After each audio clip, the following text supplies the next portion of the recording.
Hello everyone, welcome to turning point Kadapa. మరి ఈ యొక్క వీడియోలో మనం ఎస్ఎస్సి ఎంటీఎస్ 2023లో మనకి ఎగ్జామ్స్ జరిగాయి.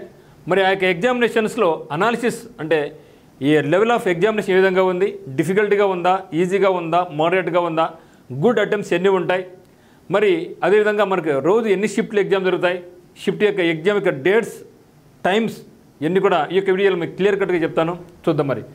మరి అందరికీ తెలుసు ఎస్ఎస్సి ఎంటీఎస్ ఎగ్జామినేషన్ మనకు 2024ది 30th 9th ఆఫ్ మంత్ ఈ నుంచి 14th November 2024 వరకు జరుగుతుంది అని మా విషయం మనందరికీ తెలుసు. ఆల్రెడీ డేట్స్ రావడం జరిగింది. చాలామంది దీని మీద చాలా సీరియస్గా ఫోకస్ చేస్తున్నారు, చదువుతున్నారు కూడా.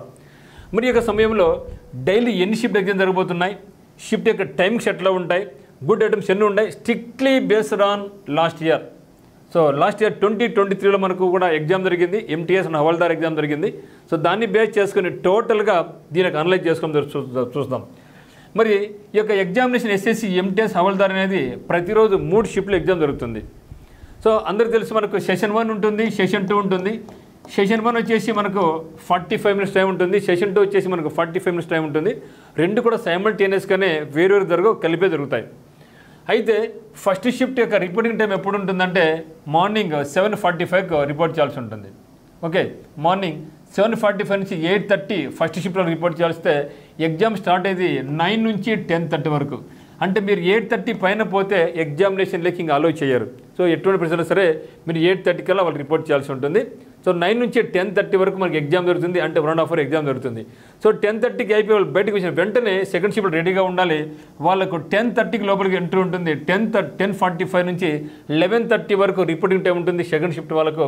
మరి ఎగ్జామ్ ఎప్పుడు జరుగుతుంది వాళ్ళకంటే 12 నుంచి 1:30 వరకు ఎగ్జామ్ జరుగుతుంది. ఓకే, 12 నుంచి 1:30 వరకు ఎగ్జామ్ జరుగుతుంది.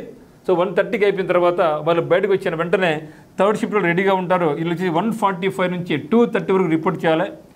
రిపోర్ట్ చేస్తే వీళ్ళకి ఎగ్జామ్ జరిగేది 3 o'clock స్టార్ట్ అయితే 4:30కి ఎండ్ అయిపోద్ది. సో ఇది మనకు 2023లో షిఫ్ట్ వైజ్ రిపోర్టింగ్ టైం అయితేనేమి, ఎగ్జామ్ టైమింగ్స్ అయితే ఇచ్చింది. ఈ సంవత్సరం కూడా ఇదే విధంగా ఉండబోతున్నాయి. మరి లెవెల్ ఆఫ్ ఎగ్జామ్ చూస్తే మరి మనం అనుకున్నంత కదా డిఫికల్ట్ ఏం లేదండి. ఎగ్జామినేషన్స్ అన్ని జరిగి కూడా ఈజీనే ఉన్నాయి. ఈజీ నుంచి మోడరేట్, అంతే. ఈజీ నుంచి మోడరేట్ లెవెల్లోనే ఎగ్జామ్స్ ఉన్నాయి. మరి ఏ క్వశ్చన్స్ వచ్చాయి, ఎక్కడి నుంచి వచ్చాయి కూడా నెక్స్ట్ వీడియో చేస్తాను, దానికి వెయిట్ చేయండి. సో ఖచ్చితంగా దానికి కూడా మీరు చూడండి. సో ప్రతి ఎగ్జామినేషన్ కూడా మనకి ఈజీ నుంచి మోడరేట్లోనే ఉన్నాయి. అయితే సెక్షన్ యొక్క గుడ్ అటెంప్ట్స్ ఎన్నో ఒకసారి చూద్దాం. సో దీన్ని బట్టి మనం అంచనా వేసుకోవచ్చు ఎంత పేపర్ ఈజీగా ఉందో. సో చెప్పేది మనకు గుడ్ అటెంప్ట్స్ సార్. సో ఈ యొక్క సెక్షనల్ యొక్క గుడ్ అటెంప్ట్ చూస్తే first numerical ability. So numerical ability మనకు తెలుసు, ఇక న్యూమరికల్ అబిలిటీ అనేది 20 క్వశ్చన్స్ వస్తాయి 60 మార్కులకు. రీజనింగ్ అబిలిటీ కూడా 20 క్వశ్చన్స్ వస్తాయి 60 మార్కులకు.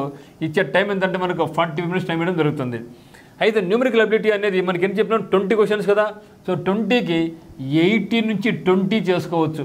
చూడండి, అంటే ఇదేంటి గుడ్ అటెంప్ట్స్ 20 అంటే అన్ని క్వశ్చన్స్ కూడా టైం అన్నీ కూడా చేసుకోవచ్చు, ఇబ్బంది ఏం లేదు. అయితే గుడ్ అటెంప్ట్స్ 20 అనేంత మాత్రాన అన్ని రావాలని మీరు ఎప్పుడు అనుకోవద్దండి. మన క్వాలిఫై మార్క్ ఎంత, కేవలం 40% మాత్రమే. ఇక న్యూమరికల్ అబిలిటీ కానీ రీజనింగ్ అబిలిటీ కానీ నెగిటివ్ మార్కు లేదు, దాన్ని మీరు గుర్తించండి. అదే రీజనింగ్ అబిలిటీ చూస్తే రీజనింగ్ అబిలిటీలో కూడా మనకు 20 క్వశ్చన్స్ ఉంటాయి. గుడ్ అటెంప్ట్స్ 17 నుంచి 9 చేసుకోవచ్చు, ఒకటి మిస్ అయ్యే అవకాశం అయితే ఉంటుంది. సో కాబట్టి ఓవరాల్గా అయితే మాత్రం మనకు ఎగ్జామినేషన్ అనేది అన్నికన్నీ అటెంప్ట్ చేసుకోవచ్చు అన్నారంటే అర్థమే ఈజీగా ఉంటుంది, పేపర్ని అర్థం ఈజీగా ఉంటుంది. అయితే ఈ యొక్క మార్కును మనకు ఎగ్జామ్లో జాబ్కు వచ్చేదానికి అవకాశం కలపరు. ఇది ఓన్లీ క్వాలిఫై మార్క్ మాత్రమే. 40% ఓసీకి రావాలి, మిగతా వాళ్ళకి 35% వస్తే పాస్ అయినట్లు. నెగిటివ్ మార్క్ కూడా లేదు, కాబట్టి మనం వర్రీ కావాల్సిన అవసరం లేదు. నార్మల్గా చదివిన ప్రతి ఒక్క అభ్యర్థి కూడా ఈ యొక్క సెక్షన్ నుంచి బయటపడతాడు. So next job deciding factor వచ్చేసి మనకు సెషన్ 3, ఇక సెషన్ 2. ఈ యొక్క సెక్షన్ 2లో మనకి ఏముంటుందంటే జనరల్ అవేర్నెస్ ఉంటుంది. మొత్తం 25 మార్కులకు ఉంటుంది. 25 క్వశ్చన్స్ ఉంటాయి. 20 క్వశ్చన్స్ 75 మార్కులు. అదేవిధంగా ఇంగ్లీష్ లాంగ్వేజ్ కూడా 25 క్వశ్చన్స్ ఉంటాయి, 75 మార్కులు. అంటే ఒకదానికి 3 మార్కులు అనమాట. మొత్తం మీద అయితే మనకు 150 మార్కులకు ఎగ్జామ్ ఉంటుంది. ఏది ఇంగ్లీష్ అండ్ జీకే అనమాట. ఇదే మనకు జాబ్ డిసైడింగ్ ఫ్యాక్టర్స్ కూడా. మరి జనరల్ అవేర్నెస్ అనేది మనకు గుడ్ అటెంప్ట్స్ ఏంటంటే మనకు పోయినసారి 15 నుంచి 10 వరకు చేసుకోవచ్చు. అంటే 25లో 15 చేసుకో, అంటే 10 క్వశ్చన్ చేయలేకపోయినా అంటే గుడ్ అటెంప్ట్స్. అది బాగా ప్రిపేర్ అయిన అభ్యర్థి కూడా ఎన్ని చేసుకుంటున్నాడు, 15 out of 25. సో నేను ఫస్ట్ నుంచి మీకు చెప్తూనే వస్తున్నాను ఏమని, జీకే అనేది ఇబ్బందిగా ఉంటుంది. ఎంత చదివినా కూడా చదువుంది ఇంకా చాలా ఉంటుంది. అందువల్ల మీరు ఎక్కువ ఫోకస్ చేయాల్సింది ఏమంటే ఇంగ్లీష్ లాంగ్వేజ్ అని చెప్పేది. అందుకని ఇంగ్లీష్ లాంగ్వేజ్ మీద ఎక్కువ ఫోకస్ చేయాలి. మరి జీకే నువ్వు అట్లా నెగ్లెక్ట్ చేయకూడదు, ఎందుకంటే ఈ రెండిట్లో ఎవరైతే టాప్ స్కోర్స్ వాళ్ళే. సో డిసైడింగ్ ఫ్యాక్టర్స్ ఈ రెండే కాబట్టి వీటి మీద ఎక్కువ ఫోకస్ చేయాలి. కాబట్టి బాగా బ్రహ్మాండంగా చదివిన అభ్యర్థి కూడా 25కి ఎన్ని చేసుకున్నాడు, 15 మంది చేసుకున్నాడు, 10 క్వశ్చన్స్ వదిలిపెట్టినాడు. అంటే మీరు ఒకవేళ 10 క్వశ్చన్ చేసుకున్నా గుడ్ అని నేను చెప్తే ఇప్పుడైతే దాన్ని మీరు కొంచెం పెంచుతూ పోండి. ఇప్పుడు ఎందుకంటే చాలామంది సార్ నేను ఎగ్జామ్ రాస్తున్నాను, 25కి నాకు 7 కూడా రాయాలి, 8 కూడా రాయాలి, 10 కూడా రాయాలనుకుంటున్నారు. సో దీన్ని బట్టి బేస్ చేసుకోండి. అందరూ మనలాంటి వాళ్ళే. మీరు వీక్గా ఉన్నారా, మిగతా కూడా వీక్గా ఉంటారు. కాకపోతే మీరు మిగతా వీక్నెస్ను మీరు డామినేట్స్ ముందుకు పోతూ ఉంటే ఖచ్చితంగా సక్సెస్ మనకే వస్తుంది. తర్వాత ఇంగ్లీష్ లాంగ్వేజ్ చూడండి. ఇంగ్లీష్ లాంగ్వేజ్ కూడా మనకి ఎన్ని ఉన్నాయి, 22 అంటే 22 చేసుకున్నాడు అవుట్ ఆఫ్ 25. అంటే ఇది కూడా మనకు ఈజీగానే ఉంటుంది. ఇది మనకు ఈజీగా ఇంగ్లీష్ అనేది ఈజీగా ఉంటుంది.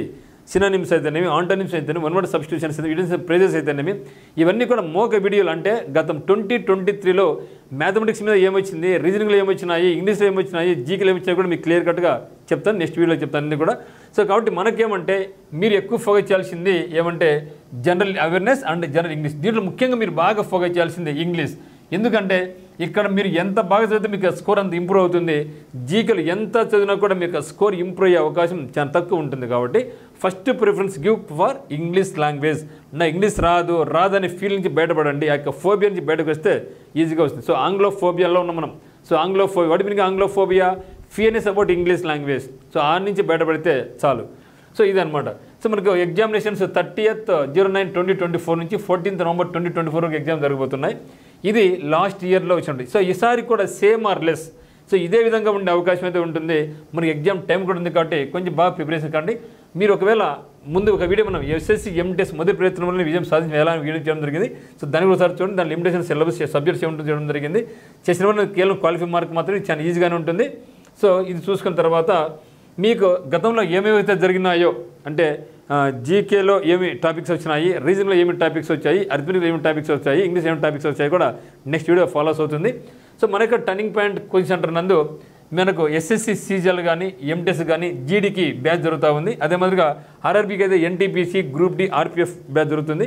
ఎస్ఎస్సి జీడీకి ముఖ్యంగా స్పెషల్ ఫోకస్ చేస్తున్నాం. స్పెషల్ బ్యాచ్ ఉంటుంది, ఫ్రీ గ్రౌండ్ ఫెసిలిటీ ఉంటుంది. ఎవరైనా సరే మన ఆంధ్రప్రదేశ్లో కానిస్టేబుల్స్ ఎగ్జామ్స్ ప్రిలిమ్స్ క్లియర్ అయ్యి ఎవరైతే మెయిన్స్ అండ్ గ్రౌండ్ ఈవెంట్స్కి ప్రిపేర్ అవుతున్నారో వాళ్ళందరూ కూడా ఉచితంగానే గ్రౌండ్ సదుపాయం కల్పిస్తాను మన టర్నింగ్ పాయింట్ కడప నందు. సో ఈ అవకాశాన్ని మీరు అందరూ వినియోగించుకోవచ్చు. మీకు ఏ డౌట్ ఉన్నా కూడా 8688080802కి మీరు కాల్ చేయండి. Thank you.